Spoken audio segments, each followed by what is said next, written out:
Hi, I'm Mariam. And I'm Elizabeth. And we're the Tovey Twins. Welcome to Twin Talk.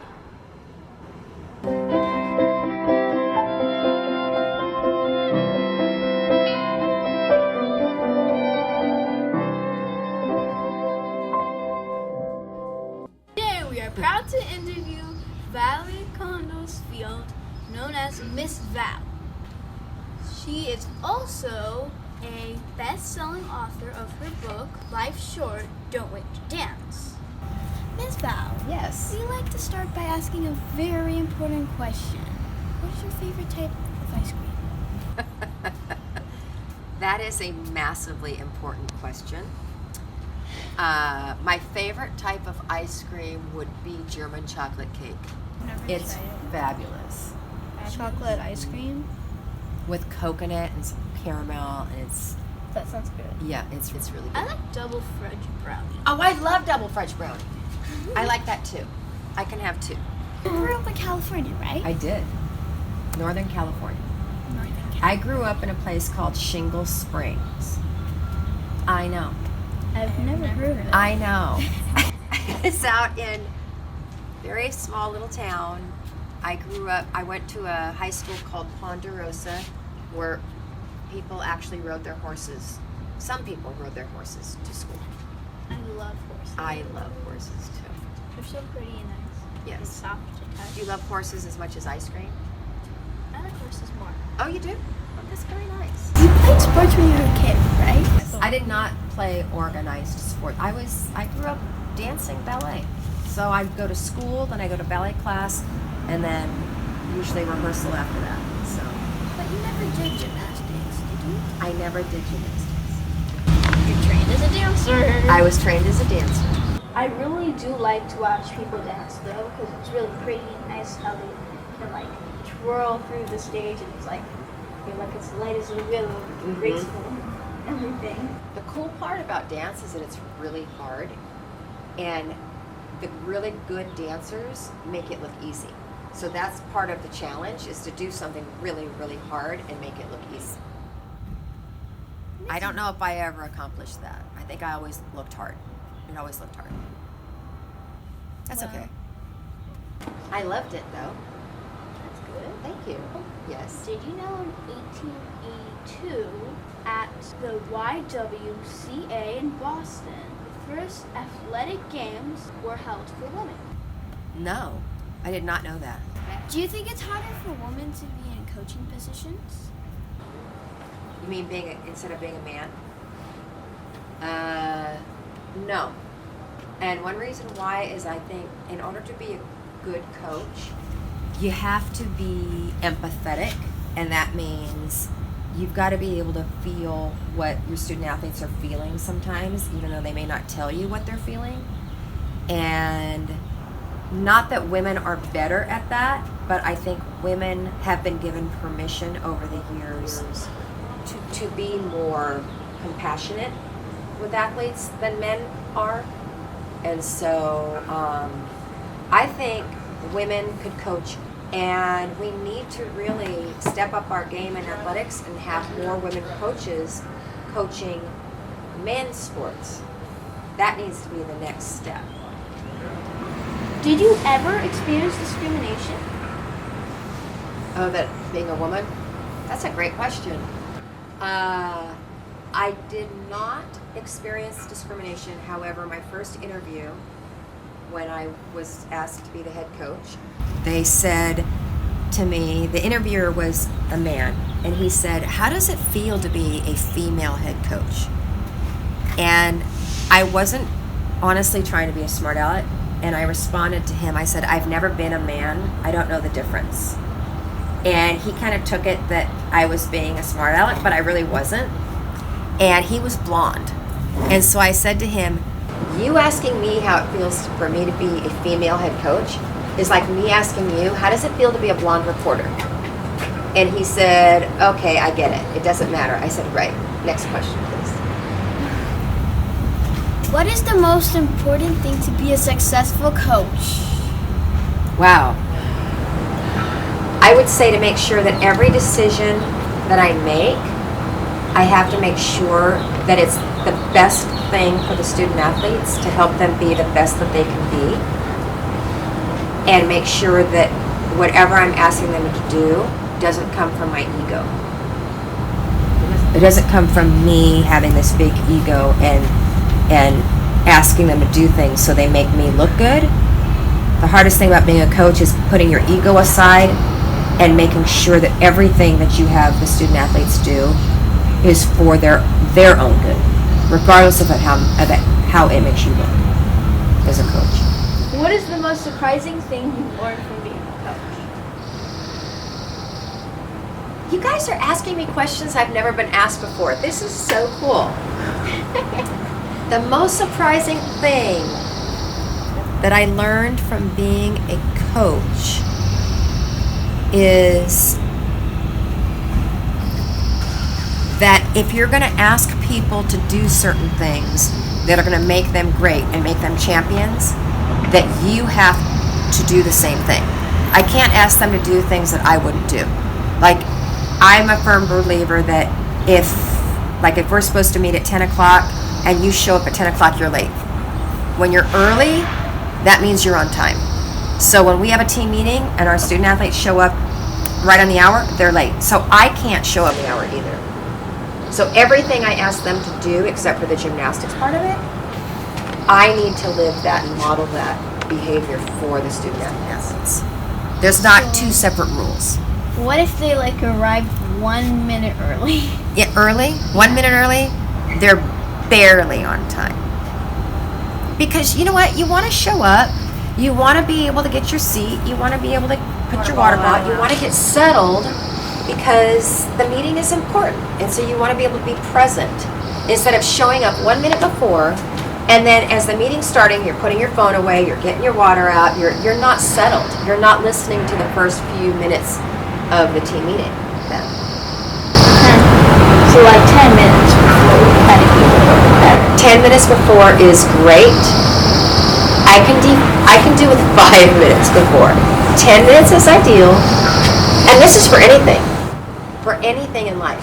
If you're going to church, if you're going to school, if you're meeting with a professor, if you're meeting with your choir instructor, if you're having a private singing lesson, whatever it is, you show up early, and that's going to mean be so respectful to your teachers. They're going to appreciate that so much. Okay. But think about it. What time do you get up for your violin lessons? Usually it's at 8:30 in the morning. It's in and so it's half an hour away, and so I wake up usually at 7. Because we have to leave at 7. And are you late? Sometimes. Usually. Because of traffic? Yeah. Sometimes traffic, sometimes because we never woke up early. Because you didn't wake up early enough. Or because we weren't prepared fast enough. Did you get prepared the night before? Sometimes. Wouldn't that help? If my mind doesn't... Well, if I did lose my book, so... How do you lose your book? That's I don't practice. Oh, your violin book? Yes. I don't practice usually. Well, we have a problem here. Okay? So you're taking violin lessons, but you don't practice as much as you should. Yeah, And because you usually don't that's because I practice- have a lot of homework, but then it goes to my Because sometimes I give the excuse I have to do my homework, but usually that's not the case. I really don't want to. I love how honest you were just now. That you said you give the excuse. Awesome. Good job. So stop giving the excuse. Okay. Start practicing every day. I'm going to do that. Do you practice every day? Why? She sometimes practices more than me. Actually, sometimes I practice more. Do you guys have your own violins? Yes. Well, I grew up studying the piano. And so I also studied piano too. You did. So I had to practice for half an hour every morning before I went to school. And I hated it. But the more you practice, the better you get. But, and also, if you're going to do it, if you're actually going to take violin lessons or piano lessons, then you should do it well. right? Yeah. Don't pretend to do it well. Do it well. Otherwise, don't do it. Okay. It's a waste of time. It's a waste of money. It's a waste of time. It's a waste of your time, your teacher, the money they're paying for the lessons. Even how long do you practice? Are you supposed to practice a night? So usually half an hour for piano, half an hour for violin. Do you, when you practice for a half? Or as long as you need to at least fix one thing. Oh, that's great. That's great. Because in my book, Life is Short, Don't Wait to Dance, which I'm sure you both have read, right? Seriously? I did read the title. Well, that's nice. You read the title. Well, I would appreciate it if you did read it and let me know. But in the book, I talk about the fact that it's the best way to get better at anything is to simply expect yourself to get 1% better every day. So, like you said, you need to get better. You practice long enough to get better at one thing, right? I think that's brilliant. In 2014, you were diagnosed with breast cancer. Yes. How did you deal with that bad news? It was scary. It was very scary. My mom had died of cancer many years before. And I got the call from my doctor, and she said, you have a very, very aggressive form, fast developing form of breast cancer, and I need to see you immediately. And as soon as I hung up the phone, I heard, be anxious for nothing and grateful for all things. So when I talk to people about this and I tell my story, some people translate that as to being the universe speaking to me. Some people say it's cosmic energy. I choose to believe it was God speaking to me, saying, be anxious for nothing and grateful for all things. But I didn't know how I was not supposed to be anxious because I'd just been told I had this really bad form of breast cancer. So I went home and I told my husband the not so great news. But I told him about hearing, and he said, yeah, that's from the Bible. I had never read the Bible. So I went over to the Bible, and I looked it up, and sure enough, it's in there black and white in Philippians, and it says, be anxious for nothing, and then paraphrased, it says, and grateful for all things. And at that moment, my world stopped, because I heard this before I ever read it. I got this from God before I ever read this in paper. And I know. And so it was a commandment. And like every single thing you guys do in life, you can choose. I could choose whether to obey or not. And I chose to obey, but I didn't know how I was going to not be anxious. And I went to my doctor the next day. And she said, if I had been diagnosed 10 years earlier, they had nothing for my type of breast cancer. Nothing. No treatment. Nothing. But if I choose, there's that word again, to get chemotherapy for a full year and surgery, they knew it was going to work. And at that moment, I knew how I was not going to be anxious. It was by being grateful. It was through gratitude that I actually lived at a time that has the chemotherapy. And so I never ever once said, I have to get chemotherapy. I said, I get to get chemotherapy because I live at a time that has the chemo. And think about this, when you switch that in your brain, have to get to, it changes your whole mentality, right? Yeah. So when you say, I get to practice the violin, instead of I have to practice the violin, you're actually going to have a better attitude. Right? Yeah. That's a challenge, okay, for you both. To never ever say, I have to. To say, I get to. She's not so sure. Mariam's not so sure about this. She wants to hang on to, I have to. I don't know. I think I'll try. I'll get to. I get to. I get to get up and go to school. You know, there are children in this world that don't get to go to school. They don't have schools. They get to get up and they can't even go to school. You get to practice violin. You get to go to school. You get to do your homework. You get to practice the piano. I get to be here sitting with you two today. How lovely is that? Your story is very amazing because it's kind of special how you got to hear that. It encouraged you. And everybody can still learn. You're never at the Yes. highest level. You can always get better. Right. I was encouraged, like you said, at the scariest time of my life. And that was, what, 4 years ago, 5 years ago? And to this day, it changed my life for the better. I never say I have to. I say I get to. Every once in a while I do say I have to. It's like when I was telling our student athletes one time, I said, I've got to leave gym. I have to go to this meeting, this business meeting in the department. And they all said, you don't have to, Miss Val. You get to go to that meeting. I was like, okay, you're right. I get to go because I have a job that I get to go to that meeting for. So this is awesome. So yes. That is very inspiring. Thank you.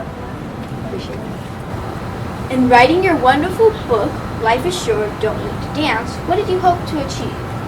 That you would read it someday. Just kidding. I know. I get to read it. Yes, you do. Thank you very much. What did I hope to achieve in writing it? Okay, I can answer this. The whole reason I wrote the book was because I want to give people permission to go out and do things with enthusiasm and inspiration that they don't know if they don't know if they're going to be successful at it or not. So I've never done gymnastics. I had never been part of organized sport, and they asked me to be the head coach of the gymnastics team. I had no idea what I was doing, and I was like, I don't know. So I almost didn't publish the book, and I told my co-author, this is a funny story, I told my co-author that I said, I'm not going to publish the book. He goes, why? I said, because when you read the book, you're going to think you're going to get all this amazing information from this 7-time national championship coach. And I said, people are going to read this book and they're going to realize I'm a total whack job. And he says, Miss Val, you are a whack job. That's why you have to write the book. Because you give all of us permission to embrace our inner whack jobs. Do you know what a whack job is? Do you know what a whack job is? A whack job is kind of this crazy person that looks at life differently and does things their own way, which a lot of people may not think is the best way, but they do it with enthusiasm and then they actually do it well. That was my whole career. I coached really differently than most coaches coach, but I did it with so much love and enthusiasm that I became successful at it. And that's what the book is for. The book is to give you permission to say, you know what? I want to go to the moon someday. I'm going to figure out how to go to the moon. In a special way. In a very special way. Like in a way that it's a faster way to get there. Yes. Or a better way to get there. I don't think twins have ever been on the moon, so maybe that's a goal. Our favorite places to go is SeaWorld. Here you are involved in choreography and shows there. Yes. That's amazing. Thank you. I have been choreographing the human shows, okay, not the animals. Okay. Even though That's so cool. it is cool. No, even though I have people ask me quite often when they know that I'm a gymnastics coach, and they say, oh, you're the one that teaches Shamu how to flip. I'm like, no, I don't teach a killer how to flip. No. But I choreograph the human shows, and they're very cirque type of shows, and we've won international awards quite often with the shows that I've been working on. So they're really, really good. I'm very proud of them. And we just opened June 15th, and it will run through the summer. So I hope you go. Okay. Oh, I think I know it. Is it the Olympics? Yes, yes. Yeah. Yes! Yeah. So you know my show, but you haven't read the book, but that's okay. I know your show because like it always said coming soon, and I always wanted to go there. Yes. I always wanted to see it. Well, let's go. Yeah, I have seen think it I've once. seen it once. Okay. It's really cool. It's very cool. Like, No, it's great. It's really nice to be in the park too. It's great to see how well they take care of the animals. It's so much fun to see the animals playing. It's just a really great environment. they're like swimming around everywhere. It's so cute. Yes. And nice. Yeah, and they are very, very well taken care of. What's in the future for Miss Val? Oh. Well, I'm really excited about an urban nutcracker. Did you guys ever see the Nutcracker ballet? Yeah, I've seen them ballet. And the San Diego Ballet. Okay, so imagine that story, but urban. So instead of having it all be ballet, it'll be hip hop. It'll be, do you guys know what parkour is? A place that they run and they jump off of buildings and flip, and they jump off of cars and flip, and they do all these flippy things. So parkour will be in it, skateboarding will be in it, a little bit of ballet will be in it, but I'm really excited. That's really cool. It What is it going cool. to be called? Oh, great question. Great question. So the bad guy in the Nutcracker is the Rat King. He's a skateboarder. So it's going to be called The Tale of the Rat King. And, okay, so tale like in a fairy tale, right? Yeah, But- it's kind of funny because he has a tail. Yes! And that's where his magic is. So when his tail Like- goes swish, swish, swish, then his skateboard goes really fast. Ooh, I know. that sounds cool. Thank you. Will you come to the premiere?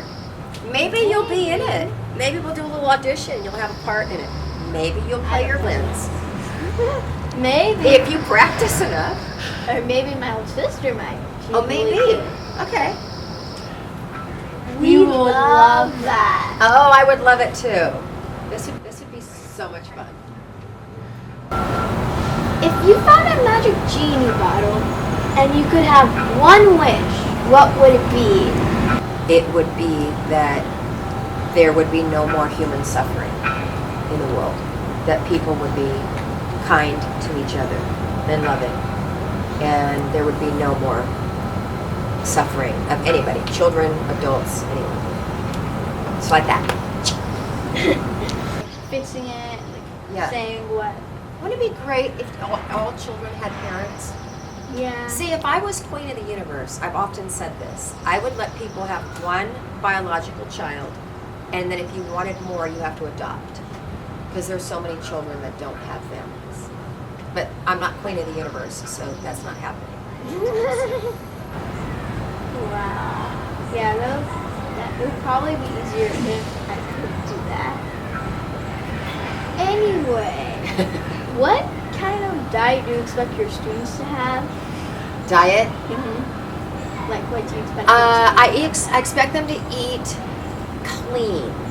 Like, Like no fried foods, no packaged foods. packaged foods are not good. McDonald's food is not good. Okay, well, I love chips, I do. packaged, and I actually love McDonald's cheeseburgers and french fries. It's a little known fact that most people think I'm lying about, but I love a cheeseburger. It's pretty disgusting, but I do. I love that and french fries. But think of it this way: when you ask me what our athletes eat, what their diet is, whatever they put in their body is what's going to come out. So if they put in healthy food and protein and vegetables and dairy and water Never seen that eat from the food pyramid. from the food pyramid, you go.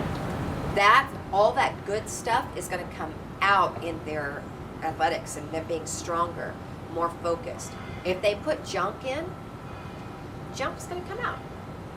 Like, it's just gonna be like completely like. Right.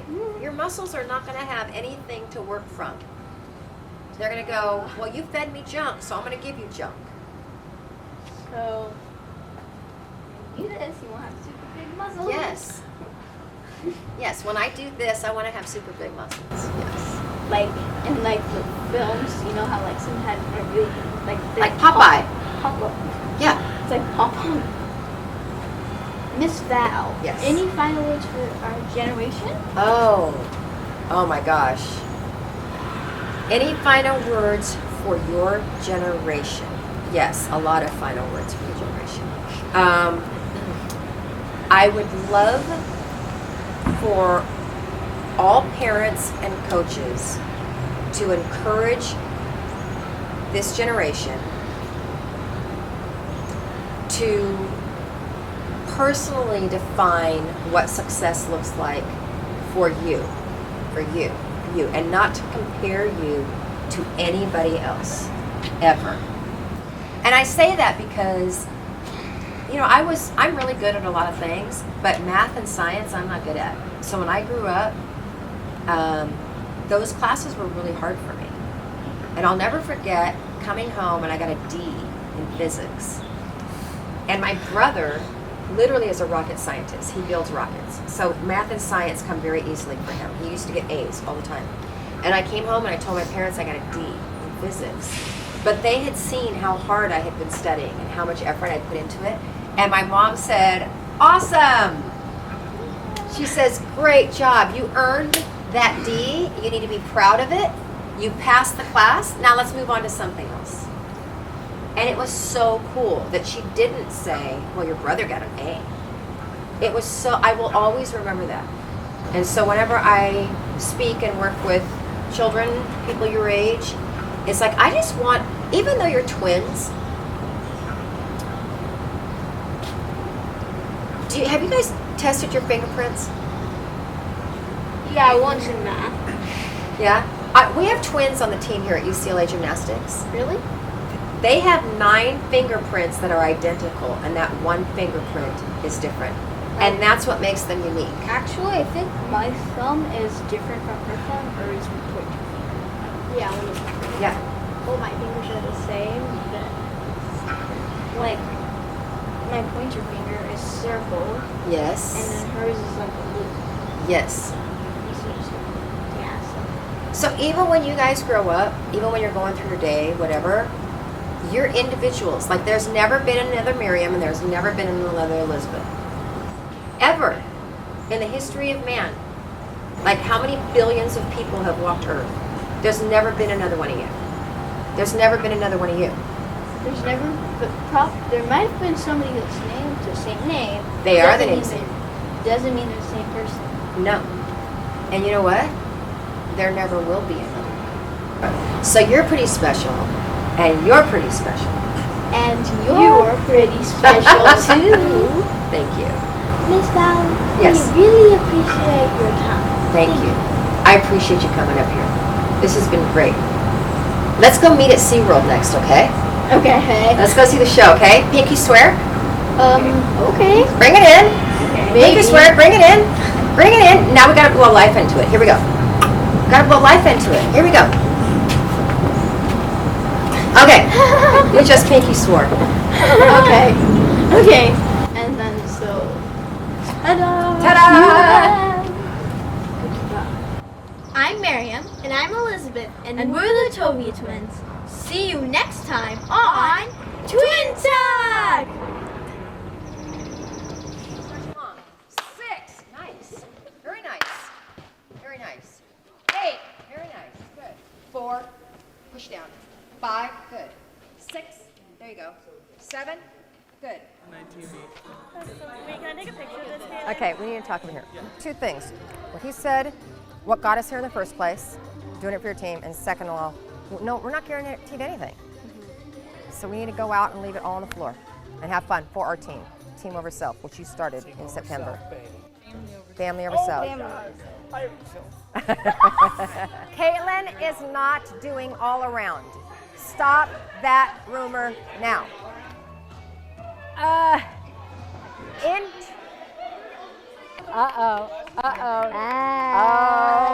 Look who found the microphone. I always find the mic, baby. Her eyes got this, her eyes got this big when she saw the microphone.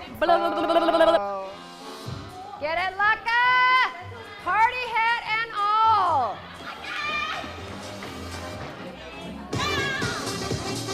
Ba, ba, ba, ba, ba, ba, ba, ba, ba, ra.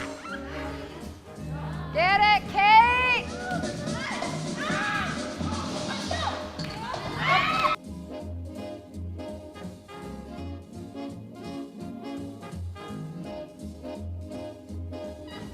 If you like our show, subscribe here, like